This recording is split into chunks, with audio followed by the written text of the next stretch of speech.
Yo, what is going on YouTube? It is your boy GZTV. We are back with some more March Madness coverage. I know the screen kind of looks weird, but the image I chose for the video is a weird size. So I guess I just kind of wanted to make stuff look different. But we are here to talk about the second and last night of the Sweet 16. And boy, oh boy, what a Sweet 16 it was. Two really big upsets tonight. Really, really big. And I'm damn near done with my tournament in terms of like picks and stuff. So, yeah, man. It's looking crazy. I think there's like 3 or 4 more picks left for the tournament. That's literally it. I think there's like 3 left, honestly. But getting into the games, I'm just going to talk about these somewhat quickly because I'm probably going to go hit some cardio and then kind of get ready for bed. But we're going to first talk about NC State and Marquette. The Wolfpack continues to go on, and they continue to represent the ACC really well. The ACC is going off this tournament. There's 2 teams in the Elite 8. I think there's more playing tomorrow. Or no, wait, no, never mind. Huh. Who else in the ACC? I guess it is just Duke and NC State, but that's still a pretty big deal. But looking at this game, NC State keeps their magical March Madness run alive with a 9-point win over Marquette. I mean, Marquette's easily a top 10 team in this tournament. So this team has beat good team after good team. They've beat so many high-quality teams. Obviously, this is the biggest one of the tournament yet. DJ Horn blew kisses to the crowd and blew off the notion of North Carolina State as a Cinderella. No need, they got straight to business. Michael O'Connell hit a huge 3 towards the end of the game. Give some credit to Cam Jones. He was hitting some really tough acrobatic shots. Casey Morsell was hitting some tough ones. Ben Middlebrooks was getting to the rim. Loved seeing him. DJ Burns was doing some up and unders. I mean, the footwork for a big man on that guy is just absolutely insane. He didn't play that good, to be fair, but shout out to Diarra. I mean, Mohamed Diarra going through Ramadan, being a pretty big storyline during the tournament. 11 points, 15 rebounds while shooting 67%. Just sensational. He's one that really, really carried NC State to victory here. Yeah, obviously, the Golden Eagles had some good performances. You get 20 points out of Cam Jones. Obviously, Tyler Kolek, who's been a pretty big... It sucks to see him kind of get eliminated from the tournament, but Tyler Kolek, obviously a huge story for the tournament as well, and hopefully a really high draft prospect. He puts up 17 points and 10 rebounds. I don't know. Not a great night for David Joplin. He was definitely struggling. He only shot 20% from the field. Didn't even make a 3-pointer through 7 attempts. So that'll hurt you as a team. This is a team that shot 33% from the field, 13% from 3. They were outshot from the overall by 13%. Outshot from the 3-point line by about 25%. So that's not great. That's not a good discrepancy, and especially when you're going against a 11 seed. So shout out to NC State. That is going to be really fun to watch on Sunday as they head on to the Elite 8 to play Duke. Speaking of Duke, man, Duke and Houston up next, man. My goodness, what an unlikely Elite 8 team. I know, there were probably some Duke fans out there that picked them to make the Elite 8, but my goodness, what an unlikely Elite 8. This is really crazy. Kyle Filipowski scores 16. Duke beats Houston by 3 in the Sweet 16 after All-American Jamal Sheed gets hurt. That is super unfortunate. That is super unlucky. Jamal Sheed was obviously a star for Houston throughout the tournament.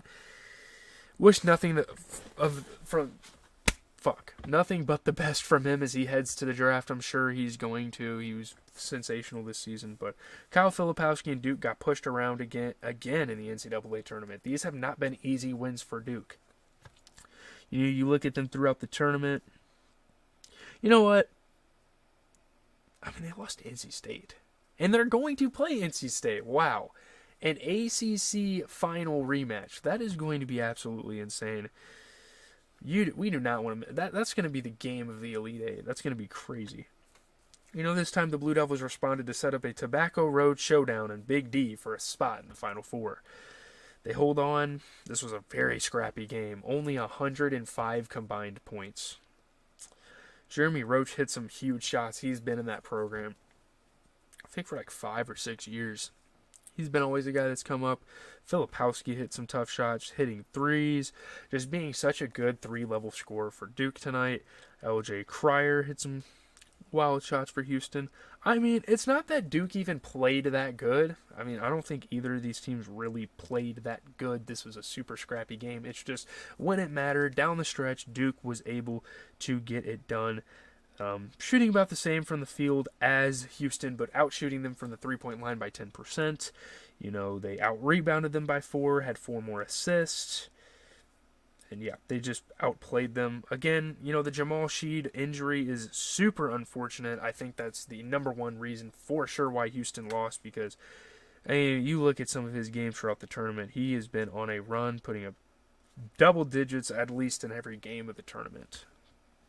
Prior, obviously, putting up 21, especially coming off a 21-point performance against Texas A&M. So it really sucks to see Houston go. That was one of my national championship contenders, you know. So, but it's crazy. It's gonna be wild. Duke versus NC State. You do not want to miss that. As we get into the final game, I want to talk about of the night, a game that I didn't really watch that much. It was a really good game, but we have Creighton and Tennessee.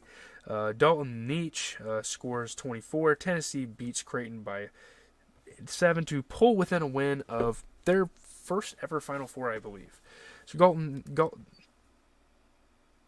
Neach was all over the court, jumping into passing lanes for steals, shooting three-pointers, driving and dishing to set up teammates for shots. We're talking about an NBA prospect here. This guy is the real deal. You know, people have, I'm sure they've had their overrated type of agendas, but he has definitely proven himself this tournament. Shining down the stretch, man. They played absolutely wonderful. 18-0 run for Tennessee. They were going crazy. Josiah Jordan James was a part of it with some threes. Obviously, Kalkbrenner was getting to the rim as usual.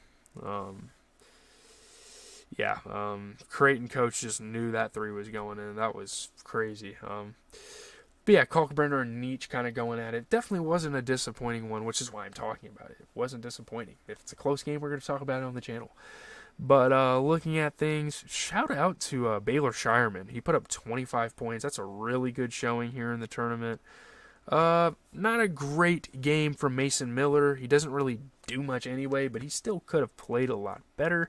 Obviously, you know, and they only had one guy off the bench scoring, Jason Green. I mean, that just cannot be the case, especially a freshman. I mean, there's a lot of freshmen off the bench, I guess, for this school.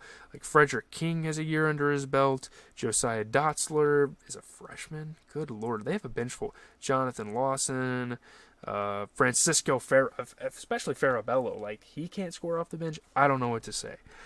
But looking at the Vols, 24 points for Dalton Neach. Just a fantastic performance to really prove that he is one of those guys. He's one of those top guys in college basketball. Not going away anytime soon. So, I mean, looking at tomorrow, we have Illinois and UConn. I don't know. I don't know if either of these games are going to be super good, especially at this point in the Elite Eight. I guess we could look at Sunday's games.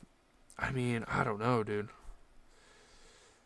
Odds haven't really been set for the Sunday games. I guess we could talk about those tomorrow night. But if either one of these games, I'm going to watch the entire Illinois-UConn game because, like I've said before in these videos, I am a local. So I'm like a couple hours away from Champaign. So Clemson-Bama should be fire, though. I think that's a SEC battle, so that'll be fun. They're obviously used... Or no, Clemson is in the ACC. Okay. I knew I wasn't tripping. 3 of the 8 teams in the Elite Eight are in the ACC. So, yeah, that is pretty fucking insane, actually. Wow. Let me real quick before we head out. Okay, that's the SEC, yeah. 3 of the 8 teams are in the ACC. I don't think any other conference. I guess the Big Ten has Purdue and Illinois. The Big East has... Well, they would have had Creighton, but they lost. I guess the SEC has a couple of teams in Tennessee and Alabama, but